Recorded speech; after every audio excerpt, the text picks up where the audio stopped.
Mais c'était trop bien.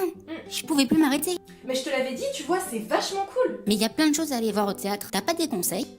Comme d'habitude, on va faire ça... Étape par étape. Oui, exactement, étape par étape. Dans le monde du théâtre, il y a plein de choses. Il y en a pour tous les goûts.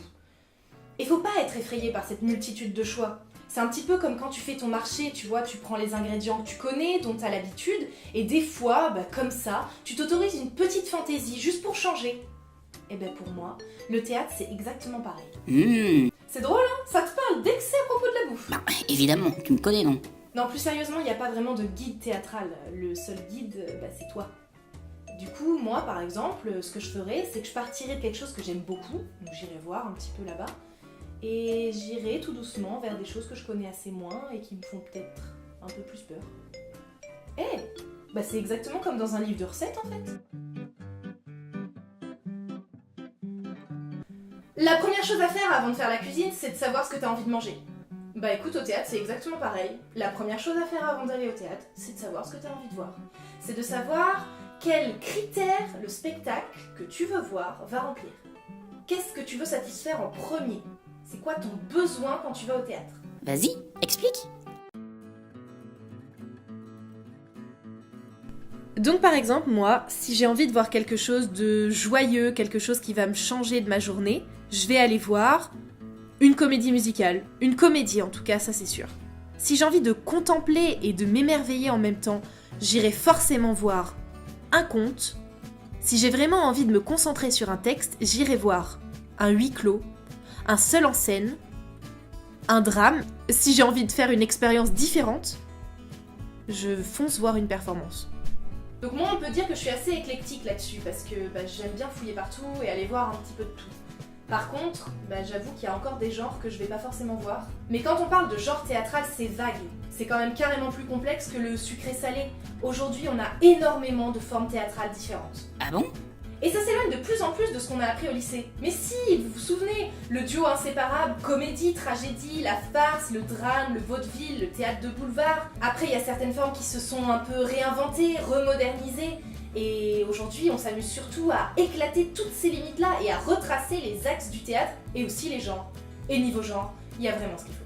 Et le plus beau, c'est qu'il y a plein d'artistes qui s'amusent à mélanger plein de genres pour en faire un art pluridisciplinaire.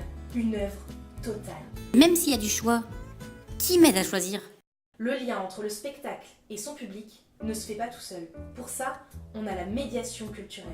Les médiateurs culturels sont quand même chargés de rendre accessible le spectacle vivant. C'est une sacrée mission quand même. Mais ça marche comment en fait? Déjà, pour annoncer le spectacle, ça marche un petit peu en intervention. Alors les médiateurs culturels, ils sont chargés d'organiser des conférences ou bien des ateliers, des rencontres avec les metteurs en scène, avec l'équipe de la pièce. C'est un moyen en fait de donner envie d'aller voir tout simplement.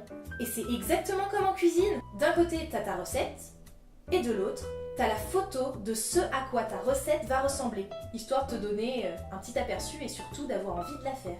Mais c'est un peu fort en pomme quand même. C'est pas nous prendre un peu pour des débiles mine de rien? Non mais là c'est vraiment pas du tout ça. La médiation culturelle c'est un moyen d'accompagner, ça n'a rien à voir avec l'élitisme, c'est très bienveillant. C'est là pour que tu apprécies l'œuvre. Les arts contemporains aujourd'hui c'est quand même sacrément exigeant et on a peut-être des fois du mal à comprendre. Et encore une fois, la médiation culturelle nous accompagne pour nous faire notre propre avis. D'ailleurs au passage, c'est quoi les bandes annonces pour toi? Les bandes annonces au cinéma, tu sais? Une bande-annonce? Bah oui, c'est des bandes annonces, oui effectivement. Bah, ça annonce le film. C'est un petit peu trop concret parce que c'est de la médiation culturelle justement. Ah bon? Eh oui, sauf qu'on s'en rend plus compte. Les bandes annonces elles sont devenues tellement quotidiennes, on est tellement habitué à en voir passer, et la bande annonce elle est là pour te donner envie d'aller voir le film. Donc c'est de la médiation culturelle. Bon, contrairement au cinéma, le théâtre ça se sent et ça se vit. Les bandes annonces au cinéma c'est principalement de la publicité, alors qu'au théâtre la médiation culturelle elle est faite par des acteurs, des metteurs en scène, l'équipe du spectacle, pour et seulement pour le spectateur. Parce que, encore une fois, c'est un art vivant. Les conférences, elles vont te rapprocher de ce que tu peux ressentir sur scène. Et sa publicité à lui, au théâtre, ça peut pas se résumer à une vidéo. Il faut déjà un format qui est plus proche de la scène et qui va déjà travailler sur le côté interactif. Non mais attends. Il y a un lien avec la cuisine? Ou t'essaies de m'arnaquer? Non, en vrai, t'avoueras qu'il y a des ressemblances. Tu réfléchis bien à ce que tu veux manger, comme à ce que tu veux voir. T'as des péchés mignons, t'as des trucs qui t'attirent plus, t'as des choses que t'as envie de faire, et t'as justement des moyens de médiation pour arriver à cuisiner. Voilà. Et moi, sincèrement, j'aimerais bien que le théâtre se soit vu comme la cuisine. Genre un truc tellement quotidien que tu penses même plus à réfléchir. Tu te dis, qu'est-ce que je vais aller voir au théâtre ce soir? Et tu testes plein de genres différents, sans vraiment réfléchir, en ayant juste envie d'être surpris.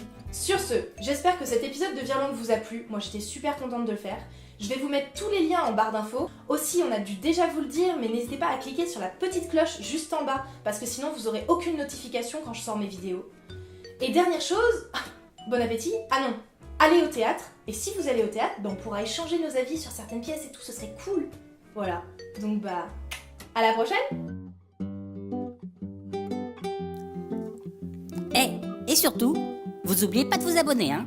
Si vous le faites, elle me donnera plein de gâteaux.